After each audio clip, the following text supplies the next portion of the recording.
Usa teu servo conforme tu quer, Senhor. Que seja aquilo que Deus colocar no coração dele para falar para a igreja.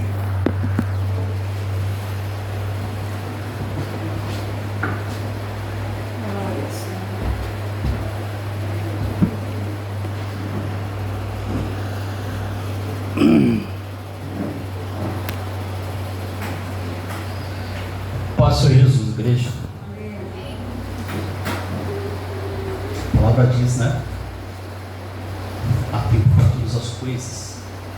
Há tempo para todas as coisas. Debaixo do céu. Uma vez que eu preguei aqui na igreja, não foi aqui, foi na outra igreja, foi em outubro de 2023. Há tempo para todas as coisas. Hoje eu estou aqui. Hoje é dia 20 de janeiro de 25. Deus sabe todas as coisas. Deus não erra. Deus escreve todas as coisas certas. Às vezes a gente não entende as coisas que acontecem na nossa vida, mas elas acontecem. E a nossa vida é pautada, baseada em escolhas.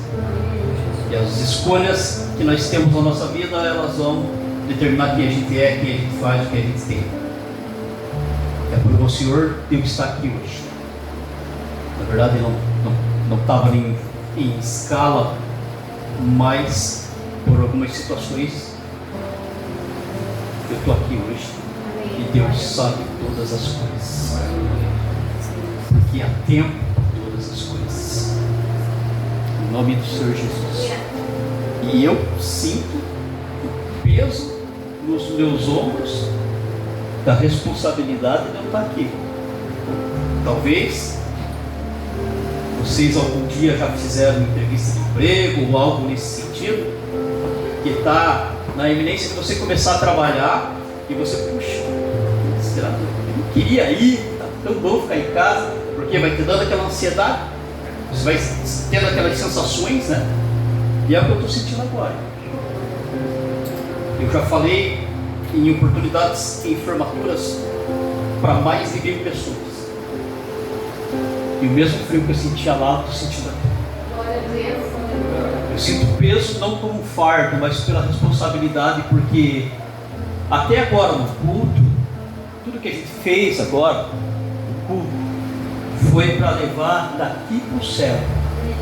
Mas quando chega o momento da palavra, a situação se inverte, é do céu para a terra agora. Porque é a palavra de Deus para vocês agora. Então, esse é o peso da responsabilidade.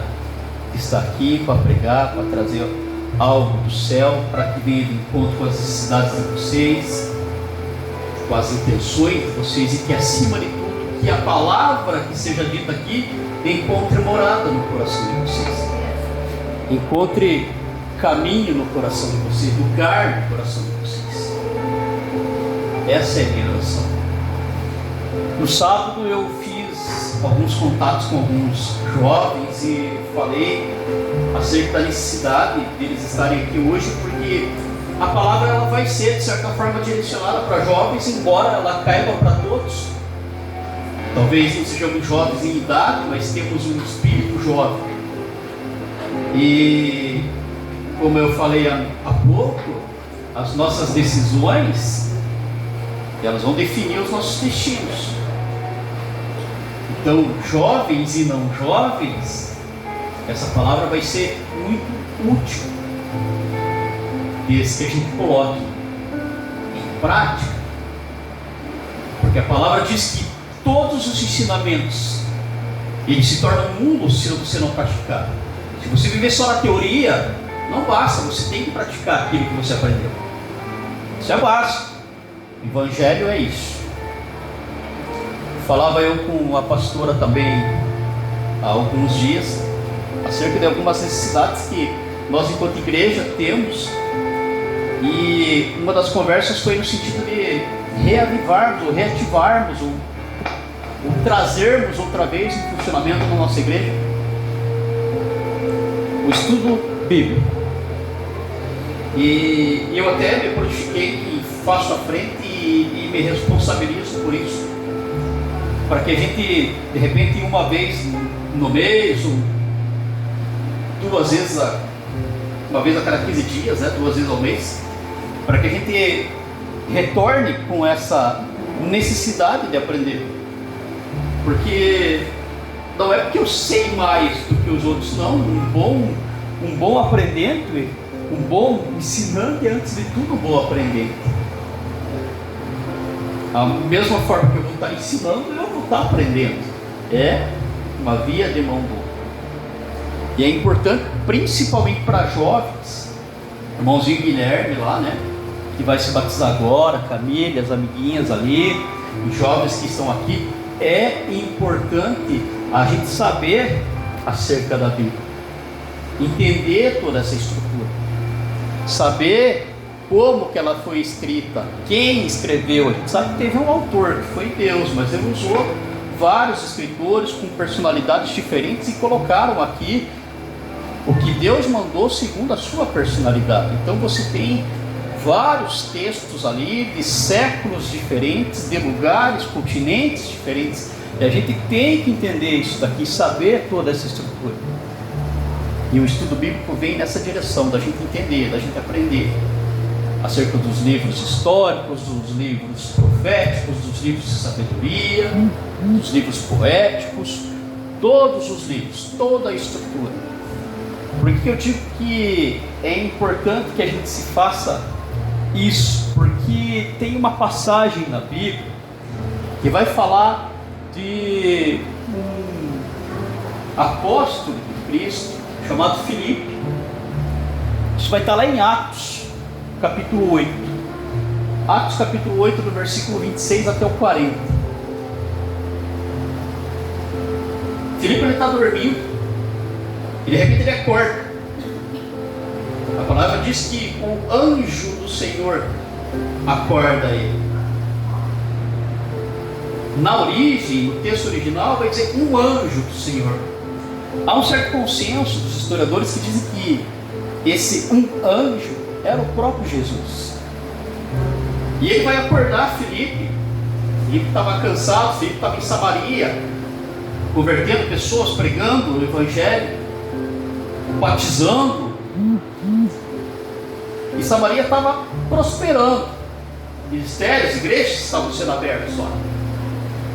E aí ele tem essa mensagem: ó, cara, você sai da onde você está agora e vai para o sul. Então ele estava aqui em Samaria Norte, e ele fala, o anjo fala para ele: você vai para o sul, você vai passar por Jerusalém e vai descer para uma região chamada Gaza. Vai para lá, porque lá está deserto. Está deserto esse caminho. Bom, Felipe, como um bom servo, ele faz o que o anjo havia lhe dito, e ele empreende a caminhada dele. Quando ele chega em certo caminho, ele vê que tem uma carruagem naquele lugar deserto, que não era para ter nada, tinha uma carruagem. E ele viu que naquela carruagem tinha um homem negro, eunuco, da Etiópia, no sudoeste do continente africano, um lugar que na geografia a gente chama de chifre da África. Esse eunuco, ele era o superintendente da casa de tesouros da rainha da Etiópia, a rainha Candace. E ele tinha ido para Jerusalém para fazer as orações dele, e ele estava retornando. E aí Filipe viu ele naquela carruagem e via que ele estava lendo algo. E aí o anjo fala com ele: ó, Filipe, você vai alcançar aquele cara que está naquela carroça lá, e você vai subir naquela carroça. Acontece que quando Filipe estava indo correndinho atrás daquela carroça, aquele eunuco estava lendo a palavra. E Filipe entendeu na hora o que ele estava lendo. A pastora leu agora um pouco aqui. Estava lendo Isaías 53. E lá no versículo 7, 53, que foi o último versículo que a pastora leu aqui, vai dizer que o eunuco estava lendo lá que como uma ovelha muda ele ia ser levado ao matadouro, ele ia ser tosqueado e não ia falar nada. E aí Felipe grita para ele: entende tu que lês? Daí a importância do estudo, igreja, porque às vezes a gente está estudando, ou lendo, ou fazendo alguma coisa, mas de repente são palavras confusas, nós não conseguimos entender, assimilar aquilo que está sendo instruído. Felipe fala para o eunuco: entende tu o que lê? O eunuco fala: cara, eu estou com esse texto aqui, ó, estou lendo, sabe Deus quanto tempo, não entendo bolhufas. Então deixa eu subir que eu vou ter clarear a ideia. Vem aí. E Felipe sobe, e Felipe ensina e explica para ele aquela passagem, e provavelmente no caminhar da carruagem lá, Felipe fala sobre batismo para ele, a importância do batismo. E a palavra vai dizer um pouquinho mais além que eles acham uma água, é um tanque, né? Porque geograficamente nesse local não tem rio. Então em 2018 os arqueólogos encontraram os vestígios lá de um tanque que provavelmente esse eunuco foi batizado. E a palavra diz que logo depois que ocorre isso, depois do batismo do eunuco, Felipe vai ser arrebatado e ele vai ir para outro lugar, e o eunuco não vai ver mais ele. Mas o que eu quero fazer um paralelo é a necessidade da gente ter alguém que nos ensine, alguém que nos instrua, como esse eunuco teve a sorte. Porque às vezes, queridos, a gente pode estar na nossa carruagem ali, com cavalos nos puxando, fazendo barulho, e a gente acha que está sendo alguma coisa, e a gente não tem o entendimento que deveria ter, porque a gente se fecha para aprender. E às vezes a gente não tem entendimento na nossa vida conjugal, a gente não tem o entendimento na nossa vida financeira, a gente não tem o entendimento na nossa vida no trabalho, porque a gente se fecha para aprender. Então é importante sim a gente reativar, recomeçar aí, né, o nosso estudo bíblico, que eu acho que todo mundo aqui vai crescer em conhecimento, em graça, em conhecimento, né? E essa é a missão, essa é a função da igreja, principalmente para os jovens, porque, como foi dito há pouco, os jovens vão ter uma família, obviamente, eles vão ser o primeiro alvo de Satanás, porque se eu mino o jovem, eu arrebento com a família inteira. Se eu mino o jovem, eu já, por consequência, eu já vou afetar a mãe, eu já vou afetar pai, eu já vou afetar a avó, eu já vou afetar irmãos. É o jovem que ele vai, porque o jovem, ele tem caldeirão de emoções aí dentro, turbilhão de emoções aí dentro, sensações que vêm e que vão, que é natural, característico do jovem. E às vezes as decisões vocês começam a tomar, e às vezes decisões que levam para caminhos tortuosos. O que eu vou falar hoje, igreja, vai ser sobre João capítulo 9, versículo 35 até o 38, que vai falar sobre cegueira espiritual. Veja que a equação do reino, ela é toda diferente. Você tem que morrer para viver, você tem que perder para ganhar, você tem que ficar cego para enxergar. É tudo diferente. Quando você vem para o reino, as coisas são diferentes, elas fluem diferente, elas ocorrem, funcionam de maneira diferente. E aqui em João vai narrar a história. São 41 versículos, igreja. E eu, como professor, vou deixar uma tarefa de casa para vocês. Os jovens, os pais, todos que estão aí, todos vão fazer uma leitura integral de João, capítulo 9, versículo 1 até o 40, até o 41. Façam isso, entendam esse roteiro do que vai acontecer com esse jovem, com esse homem cego de nascença. Ele nasceu cego. A Bíblia vai trazer relatos de pelo menos 5 cegos que Jesus curou. O Bartimeu, em Jericó, o Betsaida, em Betsaida tem um cego. No momento ele vai curar 2 de uma vez só.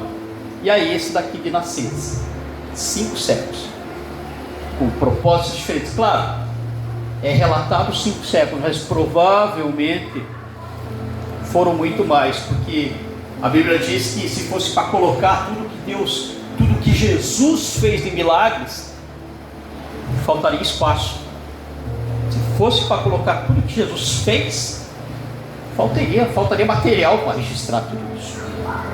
Então provavelmente foram muito mais do que 5 cegos, mas aqui são registrados 5, mas especialmente isso, e João vai relatar só sobre esse.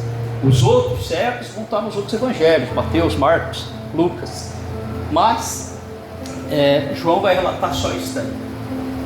E o texto que eu separei, especificamente o que eu separei, vai estar a partir então do versículo 35, que Jesus vai ter já um diálogo com esse cego que agora enxerga, e vai ter esse seguinte diálogo. Jesus ouviu que o tinha expulsado, e quando encontrou perguntou: crês tu no Filho do Homem?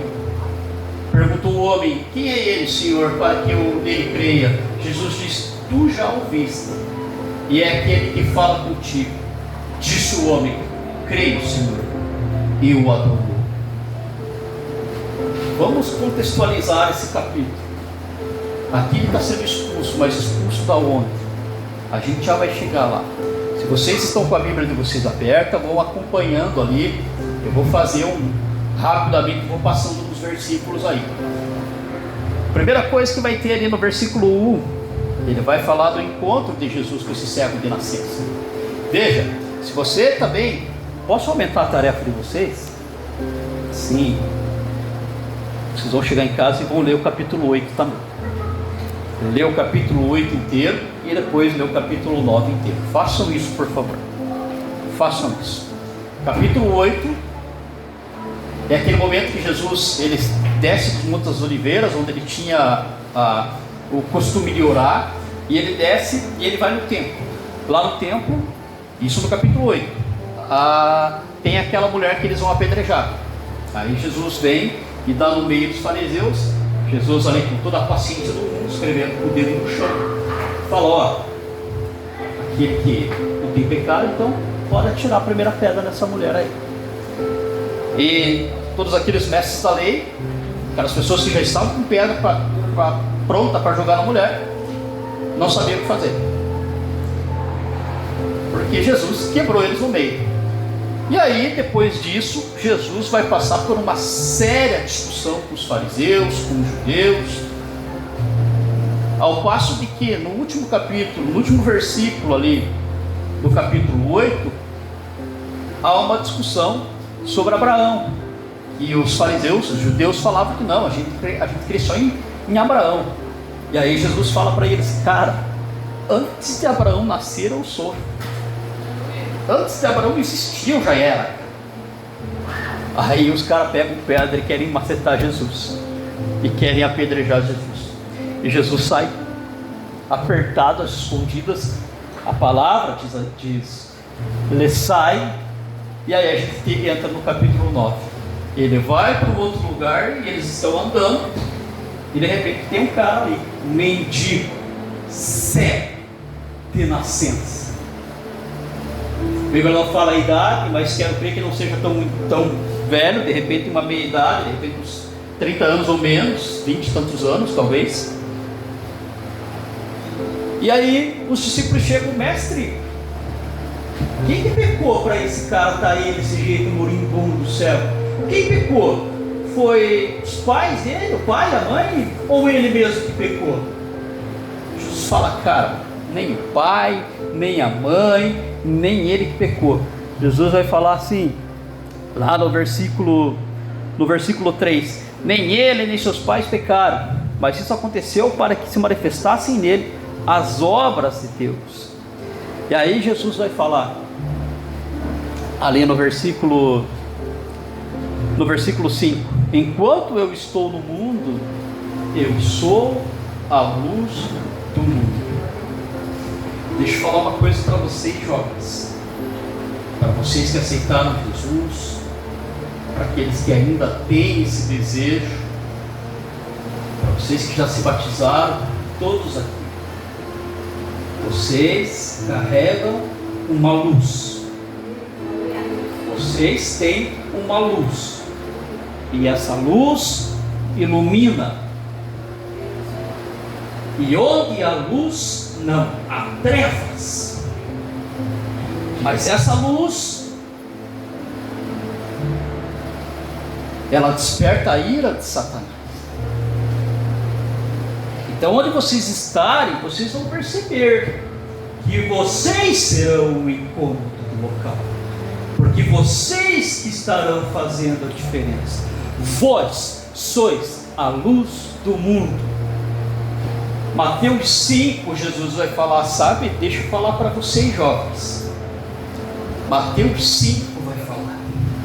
Jesus compara a necessidade de você ser a luz como uma candeia. Ele vai falar no Mateus 5, não se acende uma candeia. A candeia é tipo uma lamparina, igreja. Não se acende uma lamparina para colocar debaixo do alqueire. O que é o alqueire? O alqueire é uma bacia, um recipiente em que eles usavam para medir grãos, um cesto. Jesus fala, cara, não dá para a gente acender uma lamparina e colocar dentro desse cesto. Você tem que acender e colocar no velador, onde essa luz vai iluminar. E assim é vocês têm essa luz, mas essa luz não é para ficar escondida. Essa luz é para ser mostrada, para ser vista, para ser notada. Vocês têm a luz. Jesus disse, eu sou a luz do mundo. Jesus disse, vós sois a luz do mundo. É a mesma luz, a mesma luz de Jesus, é a mesma que você tem, é a mesma, é aquela que vocês vão iluminar lá na escola, na sala de aula de vocês. Sim, as aulas vão começar em menos de 15 dias, e lá vocês vão começar a fazer a diferença de vocês.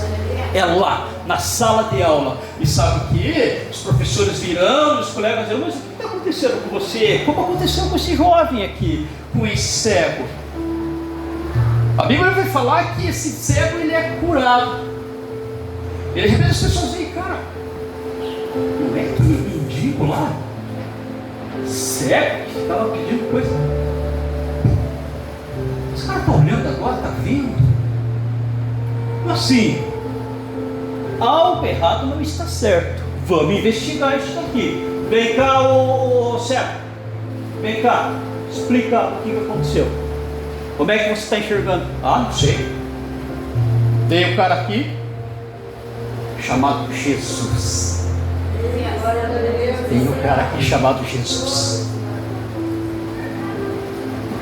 E ele fez algo tanto quanto improvável. Ele cuspiu no chão.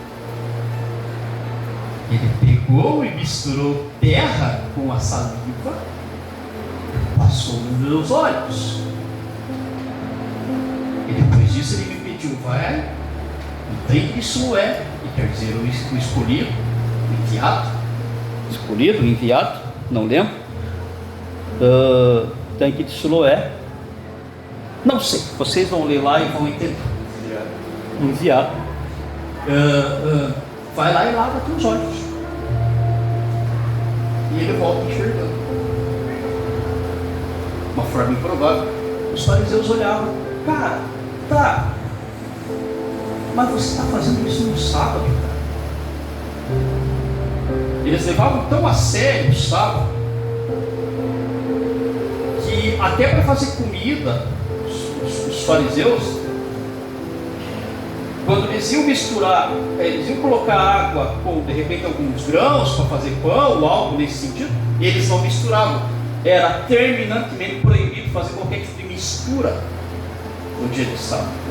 E Jesus vai lá e mistura terra com pão, terra com saliva, da forma mais improvável. As coisas vão acontecer, podem acontecer na nossa vida das formas mais improváveis, e vocês terão experiências nesse sentido. Talvez amanhã, talvez durante esse mês, esse ano, esse restinho de mês, experiências improváveis. Como que isso está acontecendo comigo? Algo improvável aconteceu para melhor, para mim, e aí vocês vão entender, poxa, é Deus, Ele está fazendo algo fora daquilo que eu entendo como correto, de repente até usando um ímpio aí, para fazer algo bom para vocês. E aí, o contexto vai correndo, os fariseus vão em cima, e começam a interrogar esse jovem, e pressionam ele, cara, fala, o que aconteceu? Eu não sei, cara, é Jesus, ele está aí. E aí eles vão em cima dos pais. Seguinte, esse cara que é filho de vocês, não é o nosso filho. Tá, ele era cego ou não era cego? Não, ele era cego. Tá, mas como que ele então está enxergando agora? Que truque é esse? Que mágica é essa? Aí os pais falam para ele, cara, os pais com medo dos judeus, a Bíblia diz que os judeus já tinham ameaçado eles. Se vocês forem seguir esse tal de cristianismo aí, vocês não podem nem mais participar da sinagoga. Então os pais estavam com receio, estavam com medo. E aí eles falam assim, a gente lava as nossas mãos. Eu não vou falar, pergunta direto para ele já tem idade para responder por si. Vai lá e pergunta para ele. Deixa eu falar uma coisa para vocês, igreja. Às vezes pessoas próximas até do nosso convívio, elas olharão para vocês e isso é real, isso ocorre. Pode ter certeza que vocês absoluta. Isso ocorre, pessoas vão olhar para vocês e não vão entender o que está acontecendo com vocês. Como assim, né? Um Zé Ruela desse? Como é que esse cara está desse jeito? Uma família arrebentada que ele tinha, agora está aí com o seu matrimônio resgatado, o filho perdido nas drogas, agora o piá está aí na igreja. Alguns irão pensar dessa forma, mas é Deus, é sempre Ele, trilhando teu caminho é sempre Ele, igreja é sempre Ele. Eu já dei meu testemunho aqui na igreja algumas vezes, cara, eu tinha tudo para ser o pior de todos, miserável homem que sou, mas Deus me tirou do lodo, igreja, me tirou. Eu estou aqui pregando a palavra. Se eu volto a 15 anos da minha vida, jamais eu iria pensar em estar fazendo isso. Jamais eu iria estar pensando em fazer isso. Nunca na minha vida. Eu já falei para milhares de pessoas, igreja, não é achismo, é um fato. Como isso? Como isso? Pelo meu entendimento, jamais. Mas porque um dia alguém veio correndo atrás da minha charretinha e falou: ei, você entende o que você está lendo, cara? Vem cá que eu vou te explicar. E alguém serviu como igreja para mim, e alguém fez fazer como Paulo, a igreja Paulo. A Bíblia vai dizer que quando ele tem um encontro com Jesus, e é como se ele tivesse escamas nos olhos. De repente a Bíblia diz que as escamas caem nos olhos dele, e ele começa a ver as coisas diferentes, sobre um novo ângulo. É assim. Deixa eu contar uma historinha para vocês. Está no livro Inventários. Foi eu que inventei essa. Tinha um homem que ele saía de madrugada para trabalhar, e ele chegava à noite em casa. Por alguma condição qualquer, ele estava com um problema, o transformador da casa dele ali, e quando ele entrava em casa à noite, ele batia o interruptor e não tinha luz.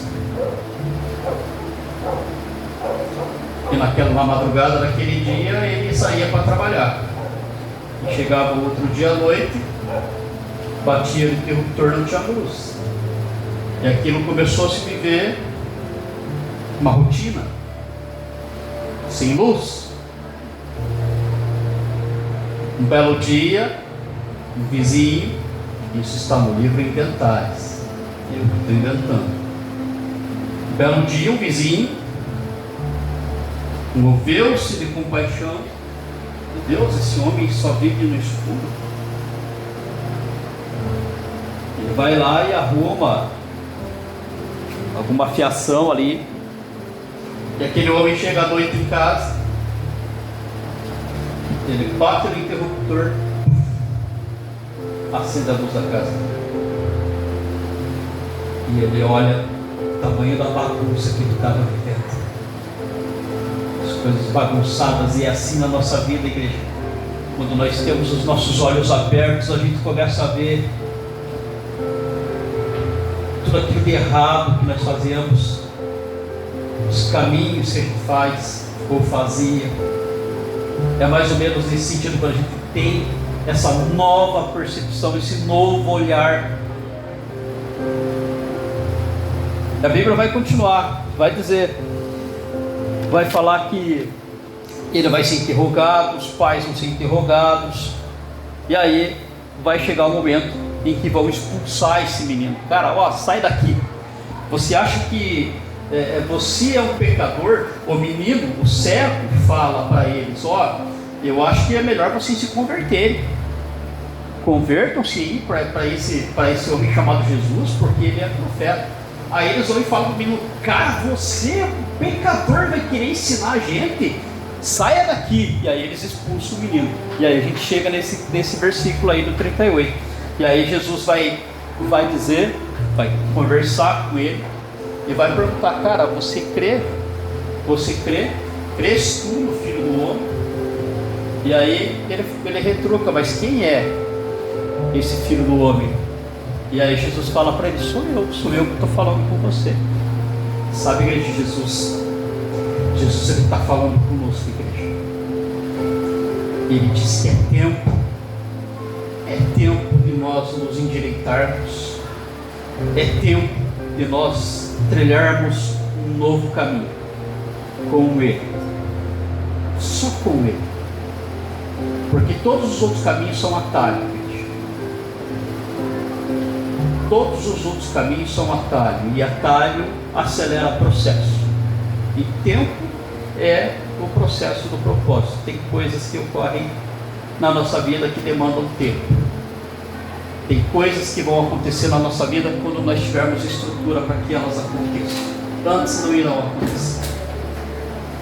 Mas agora é tempo de vocês caminharem esse novo caminho.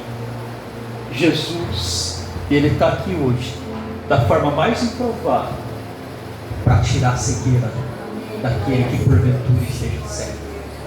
Da forma mais improvável, usando coisas mais improváveis para tirar as escamas dos olhos de vocês, para que a cegueira espiritual ela caia por terra e para que a partir de hoje a gente possa ver as coisas com clareza espiritual.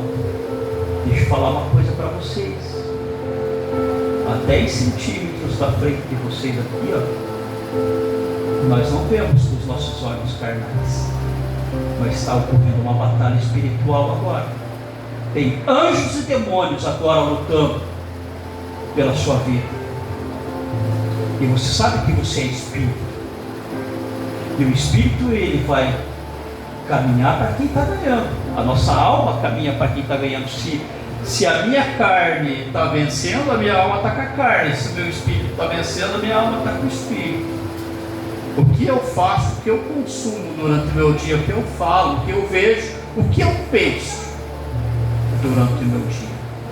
Faça um exercício, igreja. Faça um exercício. Tente hoje ser melhor do que ontem.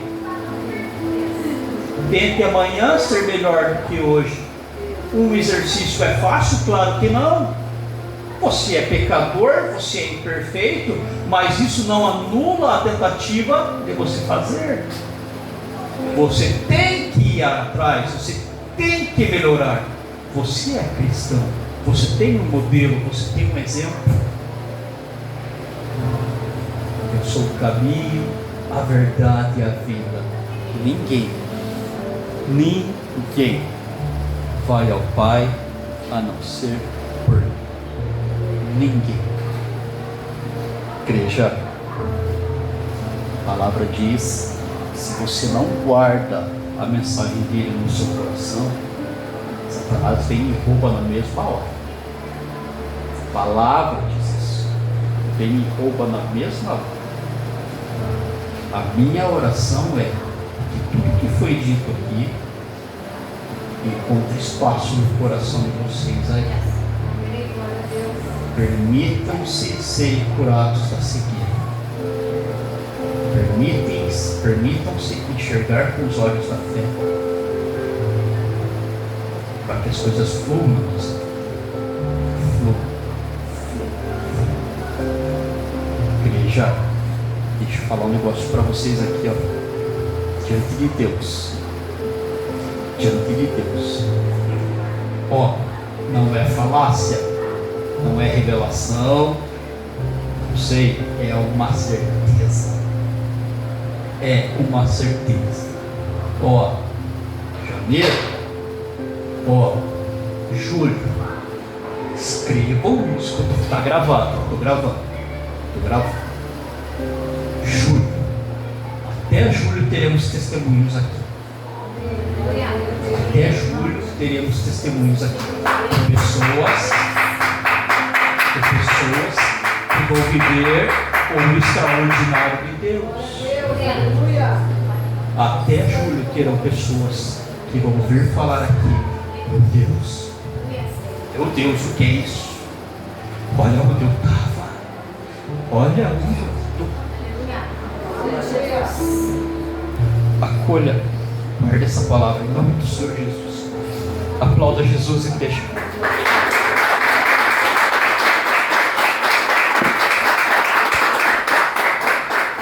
Glória a Deus. Glória a Deus, uma palavra maravilhosa.